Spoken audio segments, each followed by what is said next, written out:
नमस्कार, एक बार फिर से आप सभी का स्वागत है कलाम एकेडमी के डिजिटल प्लेटफॉर्म पर। और इस वीडियो में हम बात करेंगे सबसे पहले दिव्यांग बालकों की। दिव्यांग बालक जिनको विशेष योग्यता युक्त बालक भी कहते हैं।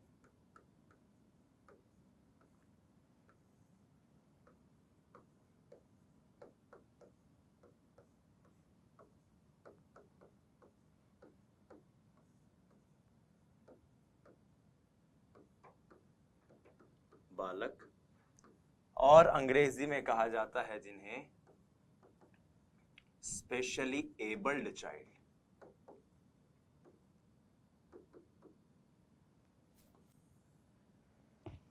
दिव्यांग बालक या विकलांग जिनको पहले कहा जाता था, या विशेष योग्यता युक्त बालक वो हैं जिनके अंदर कोई ऐसा शारीरिक दोष हो जिसके चलते उनको सामान्य कार्य को करने में या उसके निष्पादन में कठिनाई महसूस हो। ठीक है, क्रो एंड क्रो का ये स्टेटमेंट है। सबसे पहले क्रो एंड क्रो का ये स्टेटमेंट देखने की कोशिश करते हैं कि क्रो एंड क्रो भाई साहब क्या इसके बारे में बताते हैं।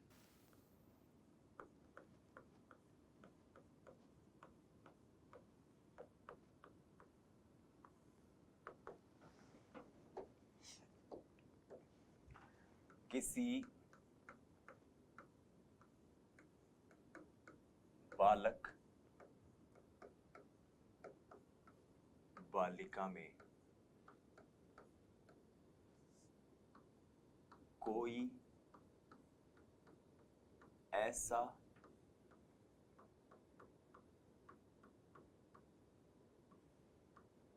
शारीरिक दोष, किसी बालक बालिका में कोई ऐसा शारीरिक दोष जो उसे किसी भी रूप में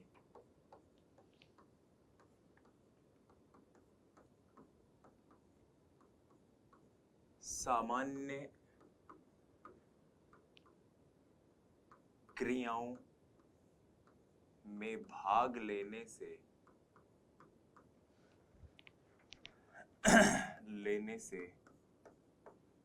रोके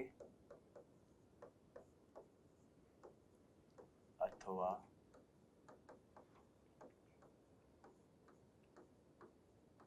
वंचित रखे। कोई भी बालक बालिका जिसके अंदर कोई ऐसा शारीरिक दोष हो जिस शारीरिक दोष के कारण वो किसी सामान्य कार्य को ना कर पाए, सामान्य क्रियाकलाप में अवरोध हो। अब ऐसे जो व्यक्ति होंगे ये किसी भी रूप में हो सकते हैं। ये मूक बधिर हो सकते हैं, ये नेत्रहीन हो सकते हैं, ये अपंग हो सकते हैं, क्रिपल्ड हो सकते हैं, यानी किसी भी रूप में व्यक्ति में शारीरिक दोष हो सकती है या विकलांगता या दिव्यांगता देखी जा सकती है। हमें यह जानना है कि क्या किसी ऐसे बालक या बालिका की शिक्षा के लिए कोई विशेष प्रावधान किए जा सकते हैं। वो 4-5 बातें तो अपने को याद ही है, वो तो ध्यान ही रखनी है। इसके अलावा एक चीज आपको और यहां पे ध्यान रखनी है कि यहां पर जब विकलांगता की बात हो रही है तो क्रो एंड क्रो स्पेसिफिकली शारीरिक दोष को ही यहां पर पॉइंट आउट करते हैं। ये बात याद रखना दोस्तों, ये कभी परीक्षा में पूछा नहीं है उसने, लेकिन पूछा नहीं जा सकता ऐसा भी नहीं है।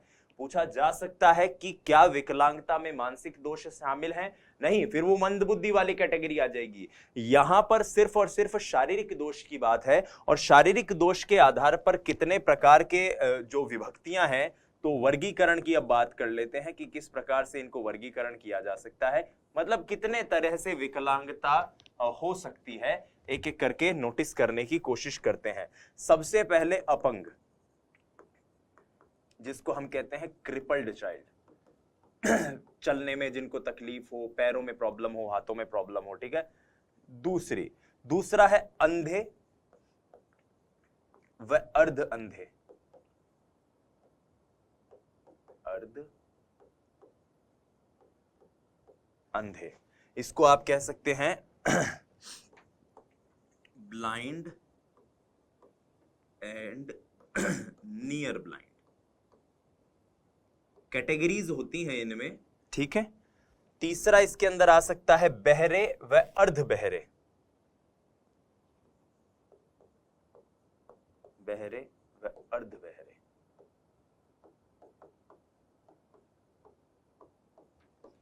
Deaf and hard of hearing.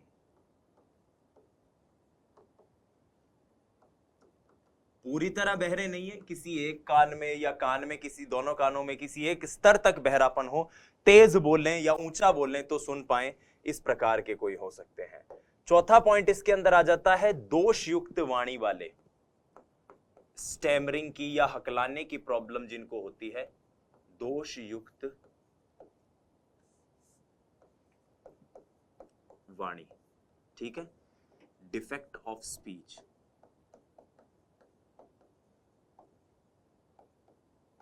ठीक है, पांचवा पॉइंट जो इसके अंदर बनता है वो बनता है अत्यधिक कोमल, अत्यधिक कोमल या निर्बल जिसको कह सकते हैं, तो अत्यधिक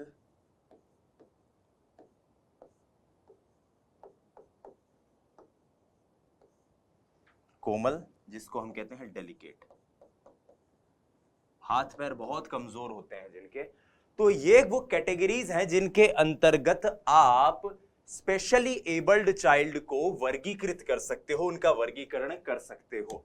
अब एक चीज यहां पर मैं आपको बताऊं कि कई बार तो स्पेसिफिक क्वेश्चन आ जाते हैं। स्पेसिफिक क्वेश्चन कैसे कि निम्न में से, सेकंड ग्रेड में एक बार क्वेश्चन आया था ऐसा कि निम्नलिखित में से आप ये बताइए कि वह कौन सा तरीका है जिसके जरिए नेत्रहीन बच्चों को पढ़ाया जा सकता है या उनकी शिक्षा का प्रावधान किया जा सकता है। तो आप सभी जानते हैं जो नेत्रहीन बच्चे होंगे उनके लिए ब्रेल लिपि का इस्तेमाल होता है, और यह क्वेश्चन का आंसर था ब्रेल लिपि। तो ऐसे क्वेश्चन जो स्पेसिफिकली किसी बच्चे के लिए हो, या फिर ऐसा क्वेश्चन आ जाए कि विद्यालय में अपंग बच्चों के लिए क्या प्रावधान हो, तो वहां पर हो कि विद्यालय में सीढ़ियों के साथ साथ रैंप भी बना हुआ हो। अब रैंप जो बना हुआ है वो जाहिर सी बात है किसी मूक बधिर बच्चे के तो प्रॉब्लम करेगा नहीं, मतलब किसी मूक बधिर बच्चे को तो सहूलियत देगा नहीं। वो सहूलियत किस बच्चे को देगा? जो पैरों से विकलांग हो, ठीक है, या पोलियोग्रस्त हो। तो इस तरह का अगर कोई डायरेक्ट क्वेश्चन आ जाए तो वो आपको अपने कॉमन सेंस का इस्तेमाल करना है वहां पर, ठीक है। बाकी मैं उनकी शिक्षा से जुड़ी हुई कुछ और चीजें भी आपको बताऊंगा इस टॉपिक के अंदर, यही चीजें हैं। आइए अब बात कर लेते हैं जो इस तरह के स्पेशली एबल्ड चाइल्ड है उनकी शिक्षा की।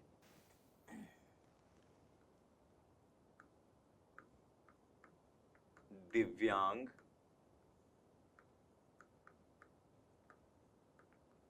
बालकों की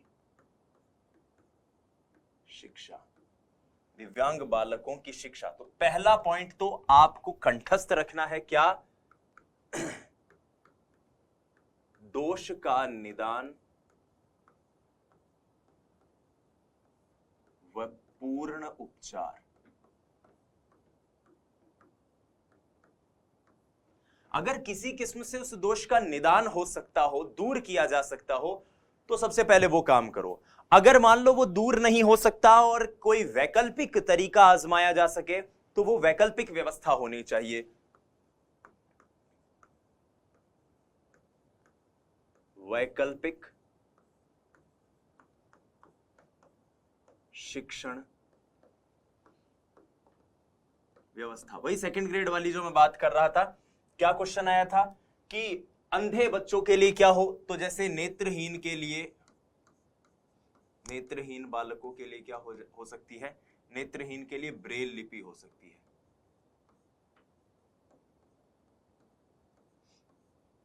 कोई अगर बधिर हो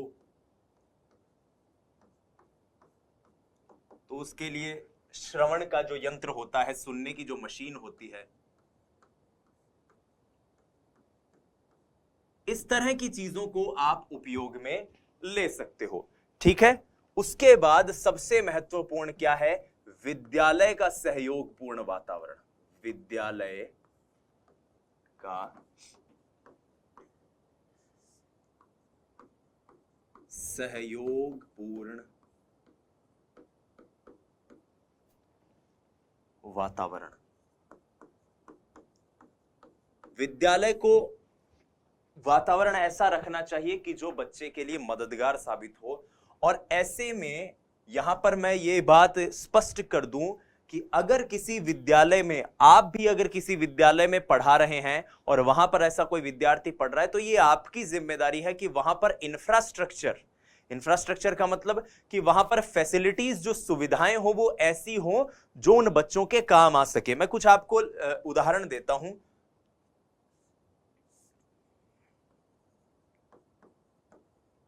आवश्यक सुविधाएं, जैसे कि मान लो अगर कक्ष में जो बच्चा पढ़ रहा है वो बच्चा नेत्रहीन है, तो टीचर को चाहिए कि वो ज्यादा चीजें बोल बोल कर पढ़ाए। कक्षा में अगर कोई बच्चा अपंग है, तो उस विद्यालय की ये जिम्मेदारी है कि वो ऐसी व्यवस्था रखे कि उस क्लास को ग्राउंड फ्लोर पर लगाया जाए, ना कि फर्स्ट फ्लोर पर, और सीढ़ियों के साथ एक छोटा रैंप भी बना दिया जाए ताकि उस बच्चे को आने में, चढ़ने में, उतरने में आसानी हो। तो इस तरह के कुछ प्रावधान, किसी बच्चे को अगर ऊंचा सुनता हो या दूर से साफ नहीं दिख रहा हो, तो उसको आगे बिठाने का प्रावधान एक अध्यापक को करना चाहिए। तो ये सारी चीजें विद्यालय के सहयोग द्वारा ही संभव है, और इसमें सबसे ज्यादा जरूरी है अध्यापक का सहयोग। अध्यापक का सहयोग व योग्य अनुभव। अध्यापक योग्य भी हो और अध्यापक के पास ऐसा अनुभव भी हो। अनुभव ना भी हो तो अध्यापक को ऐसा नहीं कि किसी बच्चे की इस कमी का वो मजाक उड़ाए कक्षा में, बाकी छात्रों को प्रमोट करे कि वो मजाक उड़ाएं। उसे ऐसा माहौल बनाना है कक्षा का कि ये उस हर बच्चे के लिए आसानी और अच्छी मददगार साबित हो। फिर वही अपने पॉइंट्स जो अपने को याद रखने हैं, मैंने कहा था व्यक्तिगत ध्यान,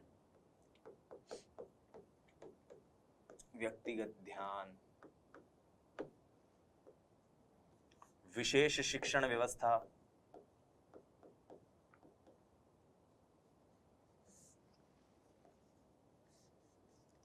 विशेष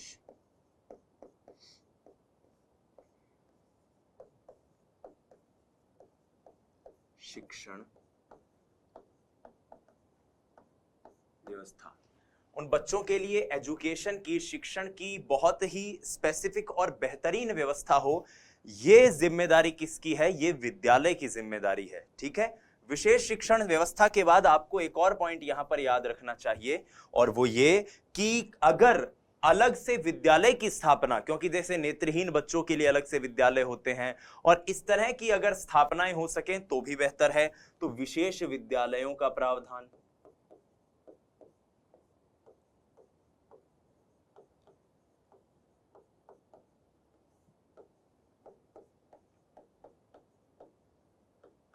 ये कुछ चीजें हैं जो आपको ध्यान रखनी है जब भी आप दिव्यांग बालकों की शिक्षा की बात करो। आवश्यक सुविधाओं में जैसे मैंने आपको बता ही दिया, जैसे कि कक्षा में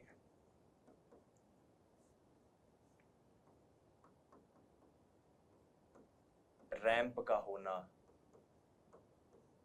जो कक्षा का फर्नीचर है वो ऐसा हो कि बच्चों के लिए सुविधा युक्त हो, फर्नीचर आरामदेह, जो देह को आराम दे वो आरामदेह है। ठीक है।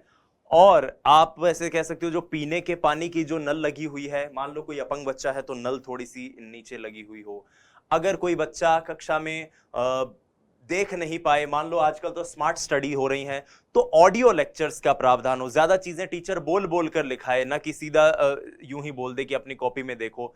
और कभी भी उस बच्चे के आत्मसम्मान को ठेस ना पहुंचे, ये सारे प्रावधान होने चाहिए। और इसके पीछे सबसे महत्वपूर्ण उत्तरदायित्व किसका है?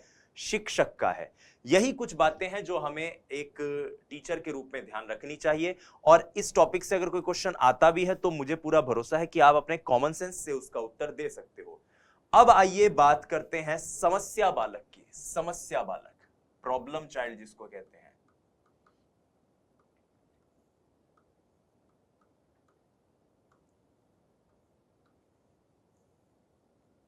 समस्या बालक क्या होता है, आइए जानने की कोशिश करते हैं। कॉफमैन का कथन है,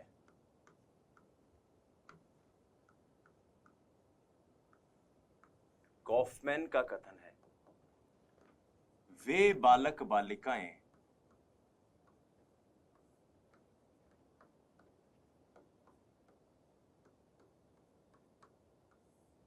जो लंबे समय से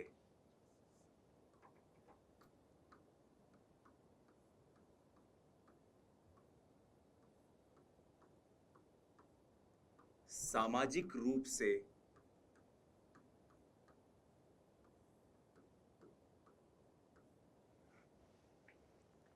से अस्वीकार्य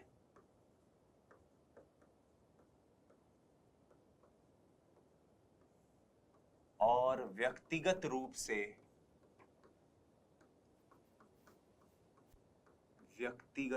से असंतोषजनक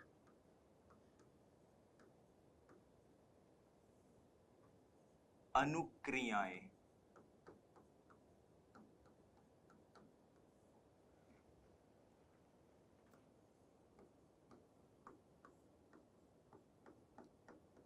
करते हैं। मतलब वो सारे काम जो सामाजिक रूप से अस्वीकार्य हैं, व्यक्तिगत रूप से अस्वीकार्य हैं, उन सारे कार्यों को करने वाले बालक बालिकाएं क्या कहलाते हैं? उन सारे कार्यों को करने वाले बालक बालिकाएं कहलाते हैं समस्या बालक। अब यहां पर कॉफमैन एक बात और कहते हैं, उसको आप याद रखिएगा। मान लो कोई व्यक्ति अपंग है तो आप उसकी अपंगता को दूर नहीं कर सकते। किसी व्यक्ति का आईक्यू लेवल जन्मजात ही कम है तो उसको दूर नहीं किया जा सकता। लेकिन अगर कोई बच्चा समस्या बालक है तो उसको सुधारा जा सकता है। उसमें सुधार की गुंजाइश सबसे ज्यादा होती है, क्योंकि ये ज्यादातर दिक्कत बच्चे के साथ कोई रोग की नहीं होती है, उनकी भावनाओं को, उनकी आकांक्षाओं को अभिव्यक्त करने का उन्हें अवसर नहीं मिल पाता, इस कारण होती है। तो आइए एक एक करके जानने की कोशिश करते हैं कि समस्या बालक के प्रकार क्या क्या हो सकते हैं, या कौन कौन सी समस्याएं उसमें दृष्टिगत हो सकती हैं। सबसे पहले तो देखते हैं लक्षण। एक समस्या बालक में क्या क्या लक्षण हो सकते हैं, या कौन कौन से लक्षण होने पर आप ये कहेंगे कि एक बच्चा समस्या बालक है। सबसे पहला, अगर बच्चा कंटिन्यूअसली झूठ बोलता रहे। झूठ बोलना सबसे महत्वपूर्ण है। हमें लगता है कि बच्चा झूठ बोल रहा है, देखो कितनी जबरदस्त बात कर रहा है, लेकिन एक समय के बाद झूठ बोलना कोई अच्छा ही नहीं है, समस्या के रूप में नजर ज्यादा आता है। नंबर 2, चोरी करना। अक्सर ऐसा होता है, बच्चे, मम्मी कहीं कोई पैसे छुपा के रखती है, बच्चे उनको चुरा लेते हैं, पिताजी की पैंट में से 10 रुपए चुरा लेते हैं। तो ये चोरी करना भी एक बड़ी विकट समस्या है। तीसरी महत्वपूर्ण बात जिससे अभिभावक हमेशा त्रस्त रहते हैं वो है आज्ञा का पालन ना करना या अवज्ञा करना। अवज्ञा करना। जो अवज्ञा कर रहा है वो गृह कार्य भी टाइम पर नहीं कर रहा। गृह कार्य नहीं करना।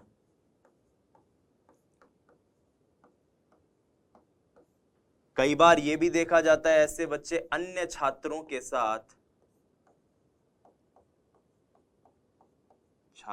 साथ झगड़ा और मारपीट करते हैं। झगड़ा व मारपीट। कई बार ऐसा भी देखा जाता है कि ऐसे बच्चे असामाजिक गतिविधियों में लिप्त रहते हैं।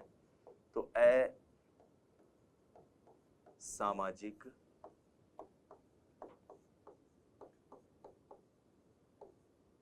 गतिविधि में लिप्तता, ये सारी चीजें एक समस्या बालक में दिखाई देगी। ठीक है, अब आइए समस्या बालक के साथ क्या कारण है जिसके कारण एक बच्चा समस्या बालक बनता है, उन कारणों को देख लेते हैं। कारण देखो, क्वेश्चन जो परीक्षा में आएगा ना वो यही पूछेगा कि समस्या बालक का क्या क्या कारण है, समस्या बालक में कौन कौन से लक्षण शामिल हैं। अब एक है कि समस्या बालक में निम्नलिखित में से कौन से लक्षण शामिल नहीं है, निम्नलिखित में से कौन सा बच्चा समस्या बालक नहीं है। एक, यदि वो झूठ बोलता है, एक वो समय पर गृह कार्य नहीं कर रहा, एक वो माँ बाप की आज्ञा नहीं मान रहा, और दूसरा वो कक्षा में प्रथम आ रहा है या बहुत अच्छा है कक्षा में, टीचर्स का चहेता है, तो समस्या वाला कभी चहेता नहीं होगा। इस तरह के क्वेश्चन आएंगे आपसे, जो इस परीक्षा के इस टॉपिक से जो क्वेश्चन बनते हैं, और ये आपको देखने हैं।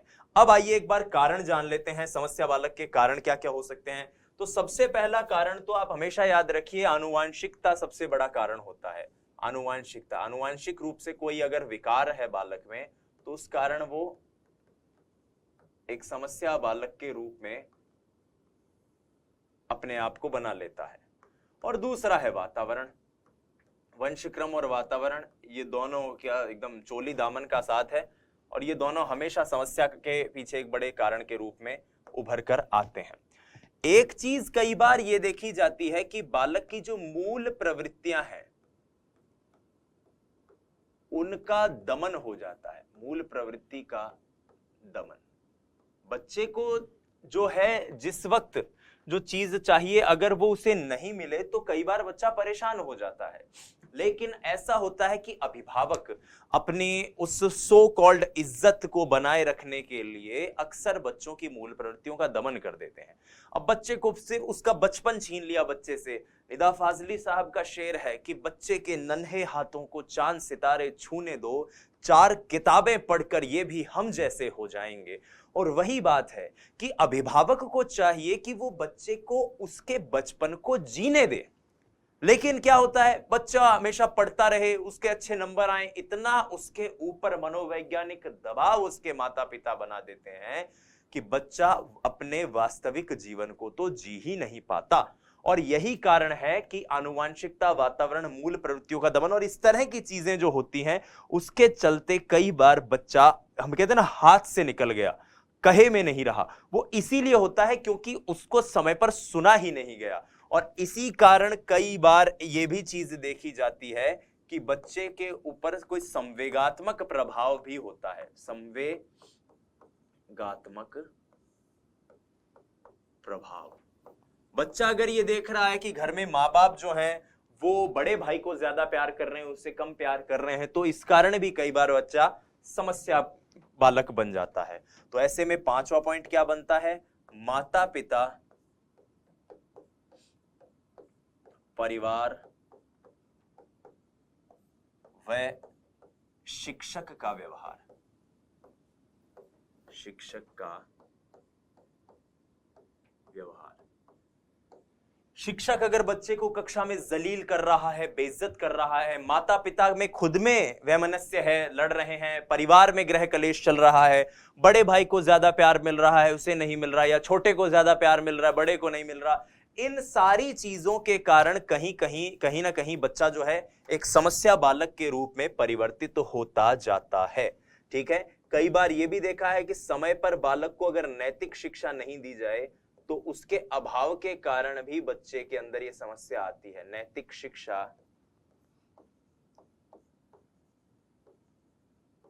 का अभाव, नैतिक शिक्षा का अभाव। नैतिक शिक्षा का अभाव कैसे कि नैतिक शिक्षा, मॉरल साइंस जो है, मॉरल एजुकेशन है, वो बच्चे को तैयार करती है। जातक कथाएं, दादी नानी की कहानियां। अपने जमाने में क्या होता था, छोटे बच्चे दादी के पास या नानी के पास सोने की या उनके पास बैठने की जिद करते थे। आजकल बच्चों को टैब, मोबाइल, इन सब से फुर्सत नहीं मिलती। तो ये जो नैतिक शिक्षा है ये नहीं देने के कारण भी कई बार ऐसी समस्याएं आ रही हैं।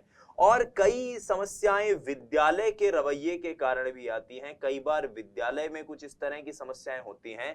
विद्यालय का रवैया, विद्यालय मतलब अध्यापक वाली बात है, लेकिन विद्यालय में साथी दोस्त जो हैं वो मजे ले रहे हैं। बच्चे में कोई ऐसी कोई प्रॉब्लम है, शारीरिक दोष है, उसके कारण कोई प्रॉब्लम आ रही है, तो शारीरिक दोष भी कई बार समस्या बालक बना देता है, जिसके कारण कुसमायोजन हो जाता है। शारीरिक दोष, ये देखो, ये सारी चीजें एक दूसरे से इंटर रिलेटेड है। आपको इनको रटना नहीं है। आप सोच रहे हो कि सर मैं इनको रट लेता हूं, 8 पॉइंट हैं, 8 पॉइंटों में अपना काम हो जाएगा, ऐसा नहीं होगा। आपको मैं फिर बोल रहा हूं, हर वीडियो में यही बात कह रहा हूं कि ये जो सिलेबस, ये जो टॉपिक आप पढ़ रहे हो ना, इस टॉपिक में आपके किताबी ज्ञान से ज्यादा आपका कॉमन सेंस से इस्तेमाल आएगा कि आप एक शिक्षक के रूप में क्या कारण समझते हो, किन कारणों से एक बच्चा समस्या बालक बनता है। अब इसी समस्या के बाद एक इसका विकराल रूप देखने को मिलता है और उसको हम कहते हैं अपराधी बालक, डिलिंक्वेंट चाइल्ड जिसको कहा जाता है, अपराधी बालक। कई किताबों में इसे जुवेनाइल चाइल्ड भी कहते हैं, कई किताबों में इसे अपराधी बालक को डिलिंक्वेंट चाइल्ड भी कहते हैं, अपराधी बालक। अक्सर आपने अखबारों में, टीवी पे ऐसे कई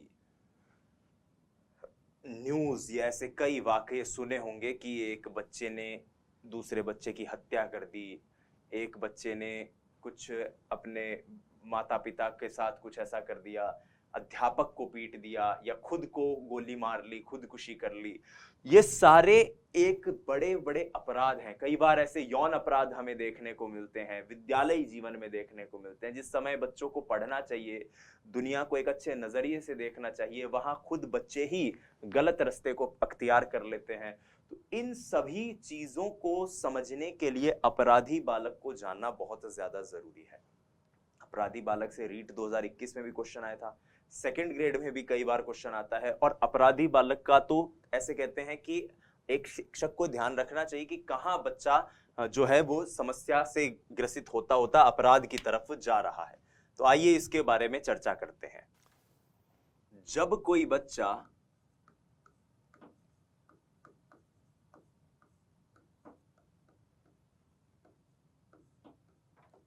सामाजिक,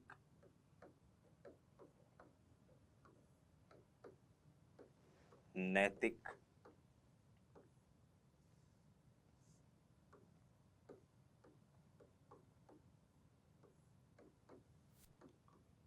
शैक्षणिक, नियमों का उल्लंघन करता है, कानूनी नियमों का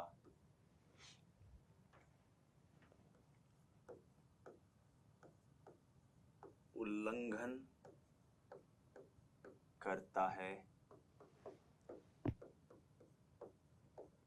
उसे अपराधी बालक की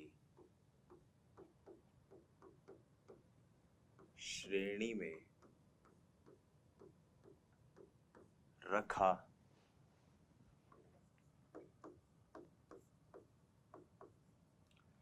समाज के जो नियम हैं, चाहे वो नैतिक हो, चाहे सामाजिक हो, चाहे कानूनी हो, न्याय संगत हो, एक बच्चा होने के बावजूद, बालक या बालिका होने के बावजूद ऐसे नियमों का उल्लंघन करता हुआ अगर मिले तो उसे हम क्या कहते हैं?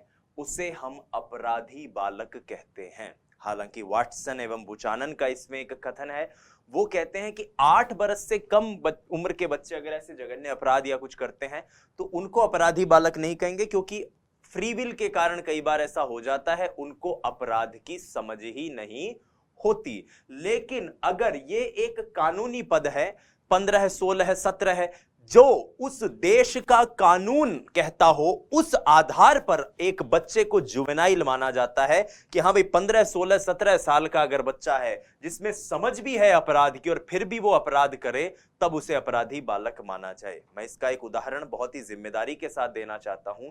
दिसंबर 2012 में हमारे ही देश की राजधानी दिल्ली में एक जघन्य अपराध हुआ था, निर्भया गैंगरेप कांड। आप सभी उसके बारे में जानते होंगे। उस अपराध के अंदर जो आरोपी लिप्त थे, उनमें से एक आरोपी की उम्र उस वक्त 18 वर्ष नहीं थी, यानी कानूनी रूप से वो बच्चा बालिग नहीं था, कानूनी रूप से वो बच्चा बड़ा नहीं था, और इसलिए उस बच्चे को क्या माना गया था? जुवेनाइल माना गया था, डेलिंक्वेंट चाइल्ड माना गया था। और उसी के आधार पर वो जो लड़का था, उस लड़के के ऊपर मुकदमा चला था। तो इस तरह की जो चीजें हैं वो इसके अंतर्गत आती हैं। अब आइए बात करते हैं बालापचार कितने तरह के हो सकते हैं, प्रकार जानने की कोशिश करते हैं। बाल अपचार भी कहते हैं इसे, अपचारी बालक भी कहते हैं। तो मैं लिख रहा हूं बालापचार के प्रकार के प्रकार। पहला तो इसके अंतर्गत जो लिया जाता है ना साथियों, वो आपका होता है सामान्य अपराध। सामान्य, सामान्य में क्या क्या हो सकता है? सामान्य में चोरी हो सकती है, डकैती हो सकती है, कई बार बच्चे स्मगलिंग के अंदर जो हैं वो सम्मिलित होते हैं, तो स्मगलिंग जो अवैध चीजों को इधर उधर ले जाने का काम होता है। नशीले पदार्थों का सेवन बच्चे करने लग जाते हैं, सिगरेट पीना, चरस फूंकना। आपको वो याद हो तो एक वो बच्चे का वीडियो बड़ा वायरल हुआ था, वो कमलेश नाम का कोई लड़का था और उससे पूछा था, बोले तू क्या कहता है? बोले मैं सुलोचन खाता हूँ। कहाँ से आया? बोले भोपाल से आया हूँ। दूर दूर दूर दूर दूर दूर दूर दूर, इस तरह का बड़ा हास्यास्पद था, लेकिन हंसने वाली चीज नहीं है वो। ये हमारे समाज की विकृति है कि बहुत से बच्चे जो हैं वो अपराध की तरफ जो है जाते जा रहे हैं। तो नशीले पदार्थ का सेवन, घर से भाग जाना और इस तरह की चीजें हैं, ये इसके अंतर्गत आती हैं। दूसरे जो अपराध इसमें शामिल हैं साथियों, वो है यौन अपराध।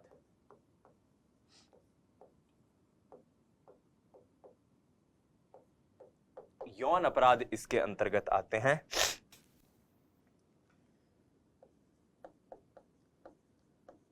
हस्तमैथुन, समलिंगीय, विषमलिंगीय संबंध,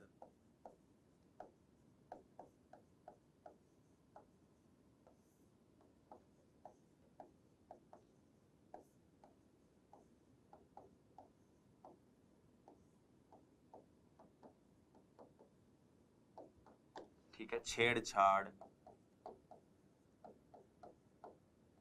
इस तरह की चीजें जो हैं वो बालापचार के अंतर्गत आती हैं।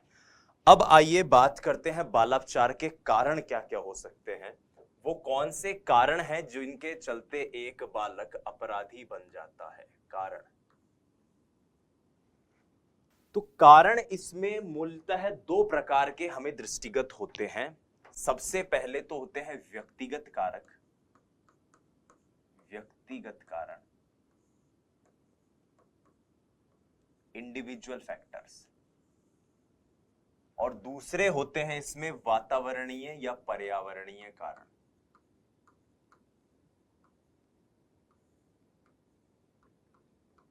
Environmental factor. सबसे पहला पॉइंट व्यक्तिगत में आप सभी जानते हैं, आनुवांशिकता।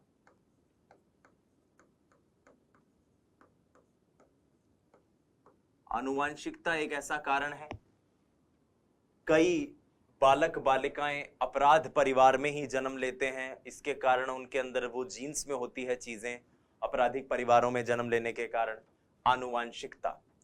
दूसरा जो पॉइंट इसमें आता है वो आता है शारीरिक दोष का। कई बार ऐसे शारीरिक दोष होते हैं जिनके कारण या उस दोष को छुपाने के लिए बच्चे हिंसक हो जाते हैं। उस दोष पे अगर कोई बात आती है तो शारीरिक दोष।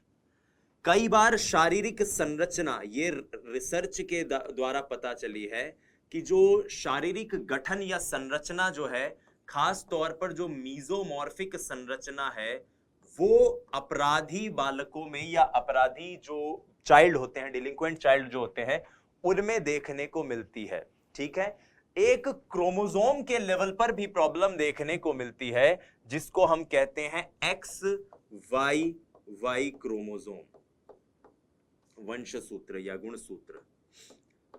अपराधी बालकों के ऊपर डीएनए टेस्टिंग के द्वारा यह पाया गया कि अपराधी बालकों में ये XYY क्रोमोसोम्स का एक पेयर बनता है। इसके कारण भी कई बार अपराधी बालक अपराध की ओर अग्रसर होते हैं। अब आइए वातावरणीय कारकों को जानने की कोशिश करते हैं। वातावरणीय कारक यानी वो कारक जिसकी वजह से बालक बालिकाएं अपराध की ओर जाते हैं, और इसमें सबसे इंपॉर्टेंट जो कारण है वो है माता पिता और परिवार। माता पिता व परिवार।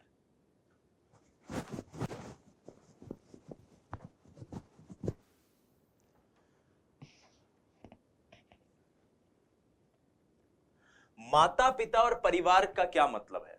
माता पिता और परिवार को मैं यहां पे समझाने की कोशिश करता हूं, ध्यान से सुनिएगा।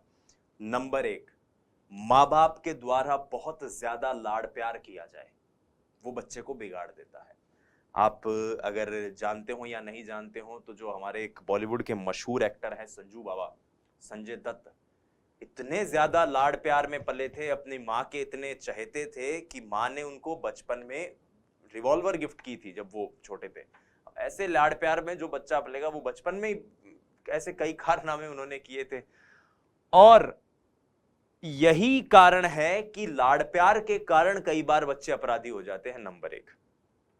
इसका ठीक उलट, लाड़ प्यार नहीं लेकिन इतना कठोर अनुशासन हो घर में, इतना कठोर कि 7 बजे के अगर का बोला है माँ बाप ने, तुम 7 के 7:15 आ गए तो तुम्हें डांटना शुरू कर दे, ये है वो है, दोस्तों के सामने डांटने लग जाए, बहुत ज्यादा आपके ऊपर रिस्ट्रिक्शंस हों, बहुत सारे आपके ऊपर बंदिशें लगी हुई हों, तब भी ये जायज है कि बच्चा जो है क्या हो जाए, अपराध की तरफ।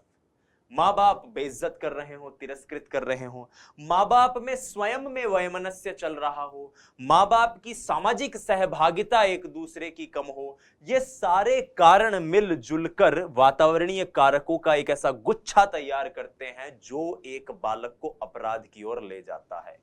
अपराधी बालकों के जितने भी केस स्टडी हुई हैं उनमें यह पाया गया है कि 70% बच्चे जो हैं वो इन कारणों से नहीं बल्कि वातावरणीय कारकों से अधिक अपराध की ओर लिप्त होते हैं, जिसमें सबसे बड़ा कारण होता है उनके माँ बाप का जो रवैया है। माँ बाप का नहीं हो तो कई बार विद्यालय का रवैया ऐसा होता है, विद्यालय इस तरह का होता है कि वो बालक को अपराधी बालक बनाने में अपनी मदद करता है।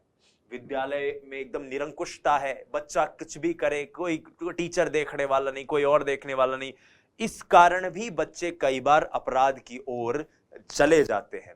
विद्यालय अगर मान लो फिर भी ठीक हो तो कई बार ऐसा होता है कि बच्चे की संगति ऐसी बन जाती है, वो संगत उसको दूसरी तरफ ले जाती है। अक्सर इसीलिए माँ बाप कहते हैं कि अच्छे दोस्त बनाओ। जो हमारे alibaba.com के जो फाउंडर हैं उनका एक बड़ा जबरदस्त सा स्टेटमेंट है। उनका स्टेटमेंट ये है कि always try to be in a room where everybody is smarter than you. एक ऐसी जगह पर हमेशा रहो जहां आपसे ज्यादा समझदार और आपसे ज्यादा बेहतर लोग हों। और अक्सर संगति ही हमें खराब करती है। जैसा देश वैसा भेष, जैसे लोग होंगे, जैसे लोगों के पास रहोगे, आप भी वैसे ही बनते जाओगे। तो माता पिता और परिवार नंबर एक, उसके बाद विद्यालय नंबर 2, उसके बाद संगति नंबर 3, उसके बाद आर्थिक स्थिति कई बार ऐसी होती है कि बच्चे को अपराधी बना देती है। अमिताभ बच्चन की फिल्मों में आपने देखा होगा, बचपन में कुछ इस तरह की परेशानी होती है, पैसे नहीं होते अमिताभ बच्चन के पास माँ का इलाज करवाने के लिए। अमिताभ बच्चन जो है वो क्या बन जाता है, अमिताभ बच्चन बड़ा गुंडा या डॉन या डाकू या एक अपराधी बन जाता है। तो इस तरह की चीजें भी इसमें होती हैं। माता पिता, परिवार, संगति, आर्थिक स्थिति, कई बार सामाजिक परिवेश आपको अपराधी बना देता है। सामाजिक परिवेश या सामाजिक स्थिति ये भी अपराध की ओर ले जाती है। तो व्यक्तिगत कारक और वातावरणीय कारक जो हैं वो हमने इसके अंतर्गत देखने की कोशिश करी। आइए अब कारकों के बाद हम आगे चलते हैं और यात्रा को लेकर चलते हैं ऐसे बालकों की शिक्षा या ऐसे बालकों को किस तरह से सुधारा जाए उसके ऊपर। तो किस तरह का इनका उपचार हो या किस तरह की शिक्षा हो, क्या इनके साथ किया जाए, उसकी बात करते हैं। आइए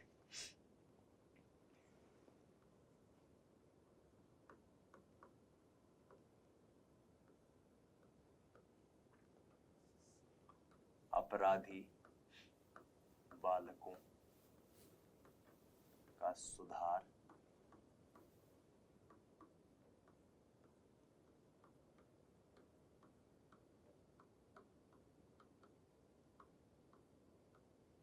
एवं शिक्षा।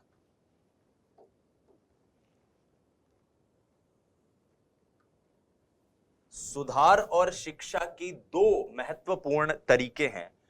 पहला तो है निषेधात्मक,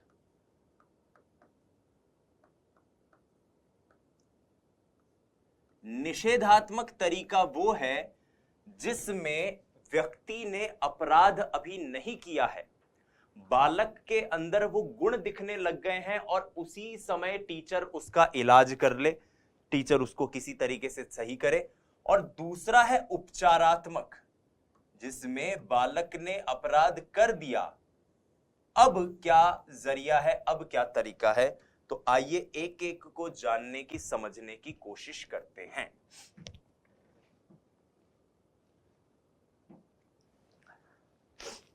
निषेधात्मक, माफ कीजिएगा, निषेधात्मक में जो पहला है वो तो है अभिभावकों और माता पिता का स्नेह, सबसे इंपॉर्टेंट, क्योंकि सबसे बड़ा मैंने बताया भी आपको कारण वही है। तो अभिभावकों व माता पिता का स्नेह, ना ज्यादा लाड़ प्यार, ना ज्यादा अनुशासन, एक संतुलित व्यवहार मां बाप को अपने बच्चों के साथ करना चाहिए, नंबर एक। दूसरी चीज, विद्यालय का अनुशासन। विद्यालय का अनुशासन ऐसा हो जो एक बच्चे को विध्वंसात्मक या फिर डिस्ट्रक्टिव चीजों की तरफ ले जाने की बजाय उन्हें सृजनात्मक या कॉन्स्ट्रक्टिव चीजों की तरफ लेकर जाए। तो विद्यालय का परिवेश दूसरा।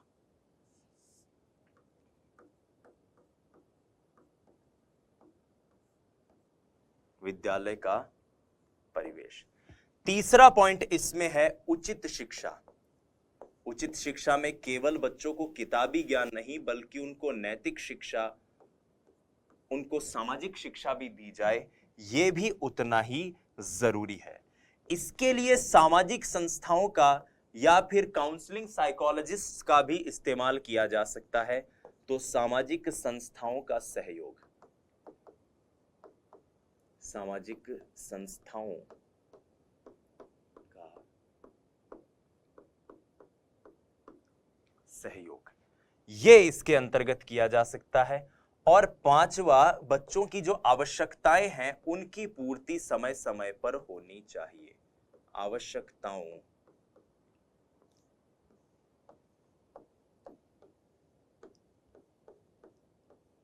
की पूर्ति, बच्चे बच्चियों की जो आवश्यकताएं हैं उनकी पूर्ति समय समय पर हो। अब आइए बात करते हैं उपचारात्मक विधि की। तो पहला, बाल अपराध न्यायालय। न्यायालय जो बात कहे, न्यायालय जो बात सुझाए, उसकी बात मानी जाए। दूसरा, मनोचिकित्सक का परामर्श लिया जाए। मनोचिकित्सक का परामर्श। तीसरा, व्यवहारात्मक विधि का उपयोग हो, बिहेवियरल टेक्नोलॉजीज।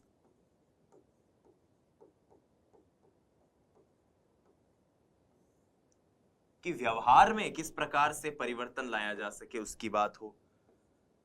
चौथा, पुनर्वास, रिहैबिलिटेशन के जितने भी सेंटर हैं उनका अगर इस्तेमाल किया जा सके, ठीक है, जहां से बालक ने अपराध कर लिया, अब वो एक नई जिंदगी की शुरुआत वहां से करे अपनी, और ये उपचारात्मक विधि के अंतर्गत आता है। तो ये कुछ चार महत्वपूर्ण हमने उपचारात्मक में देखे, कुछ हमने निषेधात्मक में देखे। आइए एक बार रिवाइज कर लेते हैं, हमने क्या क्या देखा, क्या क्या समझा। हमने इस कक्षा में बात करी सबसे पहले दिव्यांग बालकों की, वो बालक जो शारीरिक रूप से अक्षम होते हैं। क्रो एंड क्रो कहते हैं कि ऐसा शारीरिक दोष जिसके चलते बालक सामान्य क्रियाएं ना कर पाए। अपंग हो सकते हैं, अंधे हो सकते हैं, बधिर हो सकते हैं, वाणी में विकार हो सकता है और डेलिकेट हो सकते हैं। दिव्यांग बालकों की शिक्षा के लिए सबसे पहली बात कि दोष का निदान और पूर्णतः उपचार हो। वैकल्पिक शिक्षण व्यवस्था हो जिसमें जैसे ब्रेल लिपि या बधिरों के लिए श्रवण यंत्र की व्यवस्था। विद्यालय का सहयोग पूर्ण वातावरण बहुत ज्यादा जरूरी है। रैंप जैसी सुविधाएं वहां पर होनी चाहिए। अध्यापक का सहयोग और योग्य अनुभव भी होना चाहिए। व्यक्तिगत ध्यान, विशेष शिक्षण की व्यवस्था और विशेष विद्यालयों का प्रावधान भी हो सकता है। बहुत सारे ब्लाइंड स्कूल्स हैं भी भारत में। फिर हमने बात करी समस्या बालक की, वो बालक जो सामाजिक रूप से अवांछनीय कार्य कर रहे हैं, जैसे होमवर्क नहीं करना, झूठ बोलना, अवज्ञा, गृह कार्य नहीं करना, झगड़ा, मारपीट आदि आदि ये सब कारण इसके आनुवांशिक हो सकते हैं, वातावरण जनित हो सकते हैं, मूल प्रवृत्तियों का दमन, संवेगात्मक प्रभाव, माता पिता, शिक्षक का व्यवहार, नैतिक शिक्षा का अभाव, विद्यालय का रवैया और शारीरिक दोष।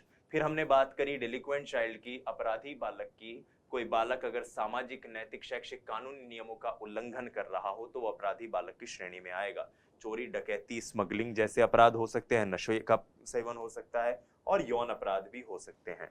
कारक इसके व्यक्तिगत कारक हैं जिसमें आनुवांशिकता, शारीरिक दोष, शारीरिक संरचना ये सब शामिल है। और वातावरणीय कारक है, खासतौर पर माँ बाप का कैसा व्यवहार है, विद्यालय का कैसा व्यवहार है, संगति कैसी है, आर्थिक स्थिति कैसी है, सामाजिक परिवेश कैसा है आदि।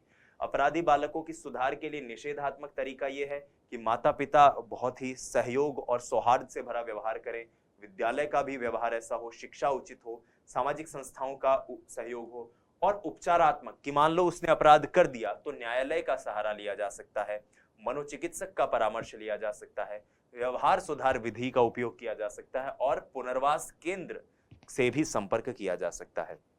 विविध अधिगमकर्ताओं की समझ का यह टॉपिक यहां पर हमारा होता है समाप्त। धन्यवाद। जय हिंद, वंदे मातरम। स्वस्थ रहिए, मस्त रहिए, अपनी तैयारी में व्यस्त रहिए। नमस्कार।